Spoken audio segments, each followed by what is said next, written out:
Tonight we're going to explore what it means to be human. Let me ask two sides of what seem to be opposites. First is, what does it mean if someone uses their head to make a decision? What do you think of? What word association comes to mind if someone uses their head to make a decision? You can just say it out loud. What? They're using rational thought, okay. Logic. They thought about it ahead of time, some advanced consideration, right? Cold. Maybe it's cold, unemotional, right? Based on knowledge, okay. Anyone online, of course, is also welcome to jump in or type in the chat. We'll certainly include your thoughts. Maybe intelligence, it's part of using your head. Maybe it's a calm decision. Right? It's not something that's taken in the heat of the moment. Maybe you have evidence as a basis for this choice. It's analytical. Okay. Now, the other side of that coin is, what does it mean if someone follows their heart to make a decision? What words would you connect with following your heart to make a decision? Emotion. Emotional, right? Rash. Rash, maybe? Intuition. Using intuition, okay. Using their feelings or following their feelings. Caring, perhaps? Elliot, what'd you say? I'm sorry? Oh, I'm sorry. Empathy, using empathy, all right. Authentic. Maybe authentic, if they're following their heart. Maybe impulsive, maybe. Maybe reactive. Would you say bad decision? You could say that for following your head too, right? Now, of course, the key point here is which way of deciding, following your head or following your heart, which one is a better example of what it means to be human? The answer is both, exactly. They're both quintessentially human, following our head and following our heart. So there's no one approach to humanity that perfectly defines who we are, what makes us distinct. Now, we like to think of human beings as being distinct from the animals. You know, if you describe uncivilized behavior, you say, that guy's an animal. Right? That's not a positive trait generally, unless you're in football or wrestling or something. But generally, you don't want that applied to you. The law of the jungle is not a good thing. If you read the first story in Jewish mythology, the creation story in Genesis, the birds of the air, the animals of the sea, the fish and aquatic creatures, those are created on day 5. On day 6 in the morning, land animals are, actually it's in the evening because it's evening and morning, but in the first part of the day, the land animals are made, and God says, and it was good. And then entirely separately, after all the animals are done, that's when it says that human beings were made in the image of God. And then God says, and it was very good. Human beings are the only ones that get the very good. But they're seen as made entirely separately from the creatures. This is reflected also in Genesis chapter 2, which is a kind of retelling or a different version of the creation story, where human beings are made from the dust of the ground, and the breath of life is breathed into their nostrils. Actually, technically into the man's nostrils, and then the woman is derivative later in that version of the story. And then the animals actually come after the people. It's one of the clues that there's probably 2 different creation stories, because the first one has animals then people, and the second one has people then animals. But in either case, they're seen as very, very different, not connected to each other. Of course, we know that human beings are animals in many ways. They're like animals. So what are just some of the examples of similarities between human beings and all the other animals, or many of the other animals in the world? What are some of the features that we have in common? We have family, right? We have instincts. Relationships. There's relationships, both, you know, in lived experience, but also genetics and that idea of inheritance. Community, right? You've got different kinds of community, from ants to elephants. Other features? We have physical symmetry. We have emotions, right? Even just physically, we have symmetry, right? Bilateral symmetry, as many other creatures do. We have senses. We're mammals, so we are warm-blooded. We give birth to live young. We nurse them. There's a period of infancy where they require direct care. We have digestive tracts. I mean, there's all kinds of features that we have in similar. We have tribal behavior. We could call it pack behavior, but we usually use the word pack behavior for animals, and maybe tribal or ethnocentric or cultural behavior for human beings, but it's still that group identity. Right? All of these are features we find in the, quote, animal kingdom. But there are some features of humanity that do make us different from other animal species. So what are some of the examples of aspects of the human experience that do differentiate us from other animals? Religion, okay, that's true. We assume, I mean, maybe there are dolphin priests and we just don't know, but as far as we know. What? Or lack of religion, right? Stories, right? Imagination, narratives. Again, there could be a chimpanzee Shakespeare, we just don't know it, but odds are that's something unique to us. Having a sense of time, also a sense of, I call it like existentialism, like we know we're going to die, and there are some creatures that do know we're going to die, but I think the obsession that we have with the fear of death, the risk of death, the aftermath of death, mourning, and we do a lot with that sense of limited time on the earth. Love, right. Well, I don't know. There is pair bonding in some other species that bond in a certain way. One thing that is unique, though, is adoption. There are very few other animals that willingly will adopt someone they're not genetically connected to. And they found that, for example, when a new male lion takes over a pride, he kills all the cubs that were pre-existing because he has no genetic stake in helping them to survive. And alas, we found that there's a much higher incidence of domestic abuse from adoptive parents to children or from foster parents to children when they're not, step parents are more of a risk than biological parents, sadly. But the flip side of that is we do adopt and we do give our love to beings that we have no genetic stake in. That's something, we have pets. I don't know of other animals that have pets. Maybe there are, but I don't think so. And do you know how much money we spend every year on our pets and how much time and energy and emotion we spend on those pets? Well, that's something different. We have infancy like other animals, but our infancy is long. It can be 25 years, depending on the person. What else? Education. Education, culture, technology, accumulated wisdom, right? I mean, there is transmission of wisdom in some other species. Chimpanzees who've learned to use a stick to get the grub out of the hole can teach other chimpanzees how to use the stick to get the grub out of the hole. But that's not on the order of our technology, our culture, our education. In fact, one of the benefits of our long infancy, our long childhood, we'll call it, is that we have the time to add that information to our store of knowledge. One of the fascinating conceits in the Clan of the Cave Bear series, which imagines the interactions between Homo sapiens and Homo neanderthalis, was this speculation that the Neanderthal had deep, almost genetic memories. And the way that they got through life was they simply remembered from the past as much as they could, and they just had to recall what they already knew. Where the leap forward for Cro-Magnon, or early humans, was that their brain could learn. Didn't have to store all the information, could learn and add to it, and that was their quantum leap advantage. But certainly culture, learning, knowledge, education, definitely unique to us. Others? I've got a couple more.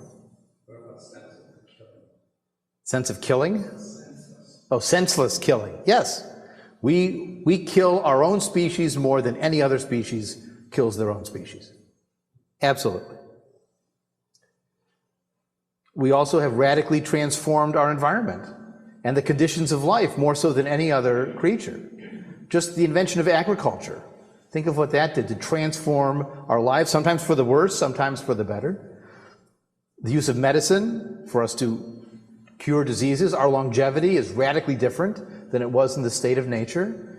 We've also, for the good and the bad, radically transformed the environment too. I mean, buffalo going through a field would definitely cause an impact, but not on the way that we going through fields and the oceans and everything else that we've done have radically transformed the environment in which we live. And one last thing, we've taken a step beyond nature. You see these? Without this, I would have been run over by something a long time ago. I've defeated natural selection. I got vaccines, despite what some might think. I've gotten vaccines that have kept me alive. I've had medical intervention. I've had good nutrition. I've had housing. I've had all these advantages to defeat what was the, quote, natural design, that we would live a life that was nasty, brutish, and short. We don't have to do that anymore. We've gone beyond evolution to some extent, because what was selected against is no longer, because of the power of our minds and our application of our minds to make life better. You see, the evolutionary advantage that made us the apex predators of the world, which we are, is our brain. It enables us to cooperate. There's a fascinating insight that a primatologist mentioned. He said, you'll never see two chimpanzees cooperating to carry a log. They just don't have the coordination and language and skill to do that. But we cooperate on the scale of dozens and hundreds and thousands, even millions of people, all pulling their oars more or less in the same direction. That's unique, and the only reason that happens is because of language and because of cooperation, technology. We have deep insight into how the world works, and we can understand the process of nature and of how to build and improve things. We can do planning. We observe how the seasons change and the animals migrate, and we can predict where they need to go, even in that hunter-gatherer phase. And we can also speculate on cause and effect. If I do this, what happens next? If I do it differently, how does it come out differently? We even have something called a theory of mind. Many animals lack this. It's thinking about what someone else is thinking. So if you need to hide it from them, you need to hide it from what they're seeing, not from what you're seeing. It's recognizing yourself in the mirror and not thinking it's another one of your species. That's a kind of learning that is a tremendous advantage in the world. And the last skill we have, I want to bring to bear here, is that we can deduce agency behind things. If there are leaves rustling, it may not be just the wind. It might be that jaguar waiting to strike. Now, the challenge with our big brains is that if you combine all of these features of a theory of mind and cause and effect and agency, you might wind up with something called religion.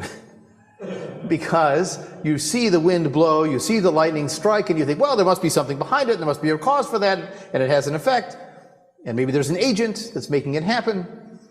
Maybe those features that were really advantageous separately together create something that could be a plus, could be a minus. When we think about that brain, that wonderful, marvelous, and challenging brain that sets us apart from the other creatures, we think that there's a distinction between our body and our mind. The body is physical, animal, instinct, organs and hormones, but the mind, that's intangible. That's something uniquely human.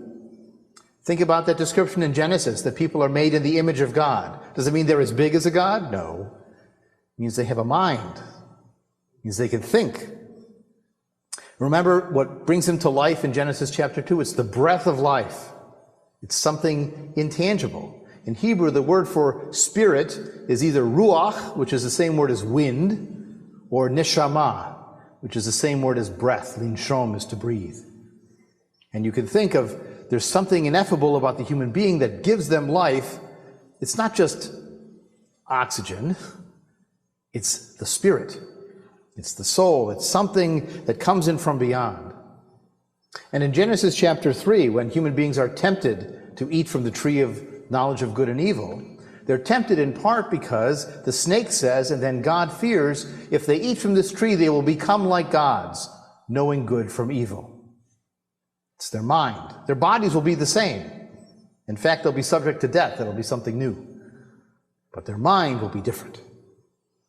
Now, today we know that the mind-body distinction is really artificial. Maybe we can think of some examples. When does the body affect the mind? What are some times or experiences or moments where your body affects your mind?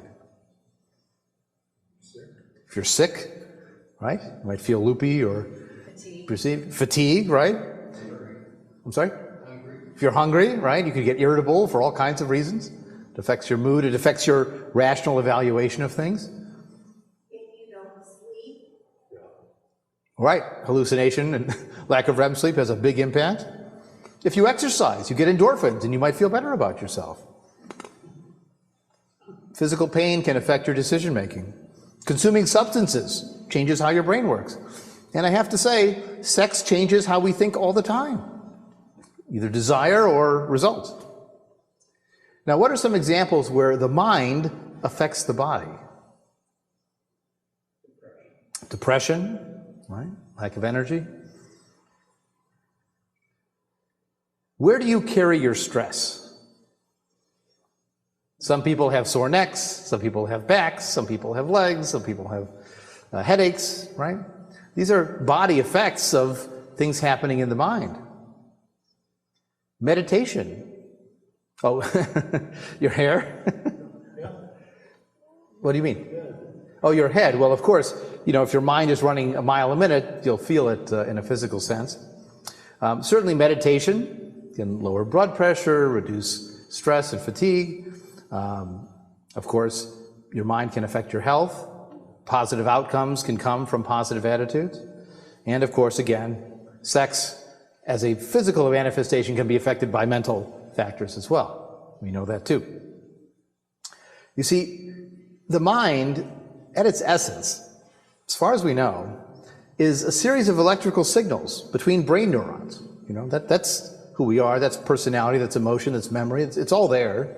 So our mind is our body. Our body is our mind. There isn't really a line between the two. It's an integrated reality of human systems. I think of the display at the Museum of Science and Industry where they've taken out all the different systems of human beings, and so you've got the nervous system, and you've got the skeletal system, and you've got the muscular system, and you've got the digestive system, as if they could exist separately or function without each other, and they just don't. We're always integrated together. It's all in one package. But the key questions that many religions have asked, is that all? Is that all there is? The nerves and the bones and the guts and the meat? Is the material, is those electrical signals, is that all there is to being human? Or is there something else? Mind. Would you call it a mind, maybe? Well, would you call it a spirit? Would you call it a soul? Well, the hard-headed scientists might do that analysis and say, well, if you combine a big brain and you combine imagination and agency and cause and effect and all those factors, you come up with a religion. It's a concept called a spandrel. It comes from architecture, actually. If you're building a staircase, you accidentally create a space under the staircase. You can make it into a closet or something else. It wasn't by design. It just comes about as a result of the stairs. And so maybe the religious impulse, the agency combined with imagination and causation and all that produces religion as a spandrel. It's an accidental result of all these other features. Maybe so. Maybe it comes from a psychological need to address the fear of death, a desire for more life, the desire that this life not be all there is, our emotional attachment to other people that does not want to say goodbye, our feelings of transcendence, of feeling part of something larger than ourselves, be it a sunrise or a natural scene or animals or people or time or culture or any of the other ways that we find those connections. Even being part of a group is a kind of transcendence. And so maybe the hard-headed scientist would say, any kind of soul or spirit is really just an extrapolation. It's consciousness, it's emotion, and then we call it something else. We call it a soul. Or maybe there's a reality beyond the material, beyond the naturally perceivable. Religions would say there's a separate supernatural entity called the soul, apart from the physical body and the conscious mind. It opens up possibilities of an afterlife, of an out-of-body experience, going beyond a physical connection to feel part of the entire universe or connected to others in some intangible, undetectable way. It even opens up the possibility of reincarnation, because if the soul can leave, the soul can go into something else, be it human or who knows what, depending on your system of thought. There's even the possibility, some religions argue, of reincarnation without any awareness of your past life. I'm not sure I get the point. I mean, if the point is that you get more life, then you get more life. But if you're reincarnated and you have no memory of your past life, then you might as well be new. Does it really matter that that soul material was something old? Doesn't make sense to me. But it's hard on some level, as hard-headed rationalists as we want to be, to accept that all we are is something physical.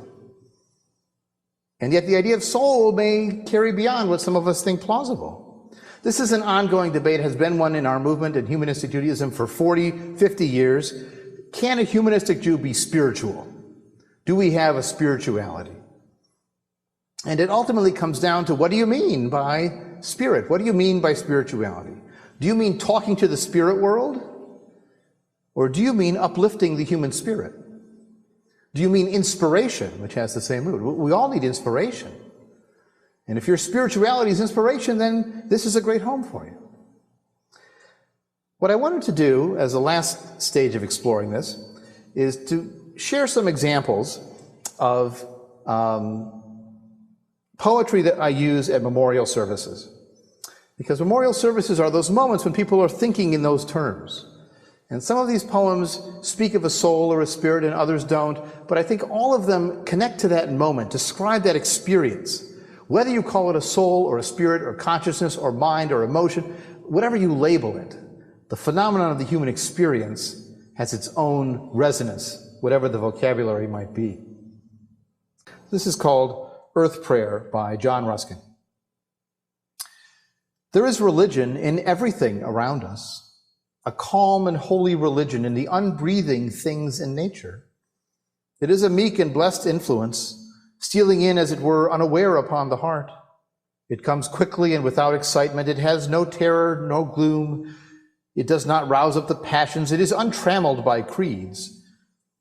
It is written on the arched sky. It looks out from every star. It is on the sailing cloud and the invisible wind. It is among the hills and valleys of the earth, where the shrubless mountaintop pierces the thin atmosphere of eternal winter, or where the mighty forest fluctuates before the strong wind with its dark waves of green foliage. It is spread out like a legible language upon the broad face of an unsleeping ocean. It is the poetry of nature. It is that which uplifts the spirit within us and which opens to our imagination a world of spiritual beauty and holiness. So again, a religion without creeds, doesn't need churches, doesn't need clergy, nothing personal about me. It's part of nature. It's your connection to the rest of the world. And it has something religious about it for a romantic like John Ruskin. This is called Learning from Trees by Grace Butcher. If we could, like the trees, practice dying, do it every year just as something we do, like going on vacation or celebrating birthdays, it would become as easy a part of us as our hair or clothing. Someone would show us how to lie down and fade away as if in deepest meditation, and we would learn about the fine, dark emptiness, both knowing it and not knowing it, and coming back would be irrelevant. Whatever it is that the trees know, when they stand undone, surprisingly intricate, we need to know also, so we can allow that last thing to happen to us as if it were any ordinary thing. Leaves and lives falling away, the spirit complex, waiting in the fine darkness to learn which way it will go. This one is very seasonal, right? We're seeing the leaves fall, the trees intricate. We're seeing it as an example of the passage of time and saying goodbye, but also the possibility of future life. And notice here, this is one that's ambiguous. There is a spirit, it's wondering which way to go. Does that mean the good place or the bad place? Does it mean the next life? Does it mean whether there's anything at all? Or That is simply the end. We don't have an answer in the poem, just like we don't have an answer in life. Immortality by author unknown. Do not stand at my grave and weep. I am not there. I do not sleep. I am 1,000 winds that blow. I am the diamond glints on snow. I am the sunlight on ripened grain. I am the gentle autumn rain. When you awake in the morning's hush, I am the swift upflinging rush of quiet birds in curling flight. I am the soft starshine at night. Do not stand at my grave and cry, I am not there. I did not die. This is not a personal immortality. This is a connection to the world. Carl Sagan would say we are the stuff of stars. Our natural elements become part of the world around us, and we live on in that way, if not in our consciousness. One of my all-time favorites, The Peace of Wild Things by Wendell Berry. When despair for the world grows in me, and I wake in the night at the least sound, in fear of what my life and my children's lives may be, I go and lie down where the wood drake rests in his water, and rests in his beauty on the water, and the great heron feeds. I come into the peace of wild things, who do not tax their lives with forethought of grief. I come into the presence of still water, and I feel above me the day-blind stars waiting with their light. For a time I rest in the grace of the world and am free. What I love about this one, two things. One is that getting beyond the human, the animals who do not tax their lives, do not burden their lives with forethought of grief. Bad things will happen, but we can make our lives miserable waiting for the bad things that never happen. Maybe there's a way to feel part of that world and not worry about tomorrow and tomorrow and tomorrow every moment. You go and lie down where the wood drake rests in the water. You come into the peace of wild things. You rest in the grace of the world. That's transcendence, right? That's inspirational. It's uplifting the human spirit. It doesn't require a soul or a supernatural level. It's getting beyond yourself in a very moving way. Wild Geese by Mary Oliver. You do not have to be good. You do not have to walk on your knees for 100 miles through the desert repenting. You only have to let the soft animal of your body love what it loves. Tell me about despair, yours, and I will tell you mine. Meanwhile, the world goes on. Meanwhile, the sun and the clear pebbles of the rain are moving across the landscapes over the prairies and the deep trees, the mountains and the rivers. Meanwhile, the wild geese high in the clean blue air are heading home again. Whoever you are, no matter how lonely, the world offers itself to your imagination, calls to you like the wild geese, harsh and exciting, over and over announcing your place in the family of things. So all the burdens we put on ourselves, religion, culture, expectations, don't worry about it. Let's connect as people, that emotional tie. And interesting, she calls it the animal of your body, because for her, love is an animal thing. It's not just a human thing. It's a universal living thing. And the last, Now After Many Years by the Israeli poet Yehuda Amichai. Now, after many years of living, I begin to see that I rebelled only a little, and I do observe all the laws and the commandments. I observe the law of gravity, which is the law of the earth's attraction, with all my body and with all my might and with all my love. I observe the law of equilibrium and the law of the conservation of matter, my body versus my body, my soul versus my soul, my body versus my soul. I abhor a vacuum in my pain and in my joy. I follow the law of water seeking its own level. Past and future are cycled back to me. I rise and I raise with the law of the lever. I begin to understand, as I would with an old car, what makes it work. The action of pistons and brakes, reward and punishment, be fruitful and multiply, forget and remember, be bolts and springs, fast and slow, and the laws of history. Thus spake the years of my life unto the days of my life. Thus spake my soul to the parts of my body. This is a sermon in the synagogue. This is a eulogy for the dead. This is burial, and this is resurrection. Thus spake the man. connection to past and present and future, looking back on your life and seeing the true lessons of your experience, seeing those traditional categories of reward and punishment and fruitful and multiply as laws of the human condition, and connecting to all of it with reason and emotion and science and everything else. This is a poem of humanity. It's a poem of the human experience, but also it's clearly a spiritual moment. He's inspired by this, and whether he calls it his soul, his emotion, his connections, or his personal exploration of what he meant in his life to others, that's all part of being human. There are many ways to answer the question of what happens after you die. Once, Madalyn Murray O'Hair, the famous atheist activist, was on a talk show, I think it was Donahue or something like that, and she was asked, well, if you don't believe in an afterlife, if you don't believe in a soul, then what happens after you die?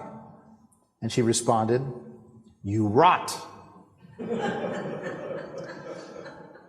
Now, on one level, that may be true, but maybe there are nicer, more uplifting answers that we could explore. You live on in the good deeds that you did that people remember. You live on in the positive attraction and attachment that people have to who you were. If you have children, you live on in their lives and their memories and their stories.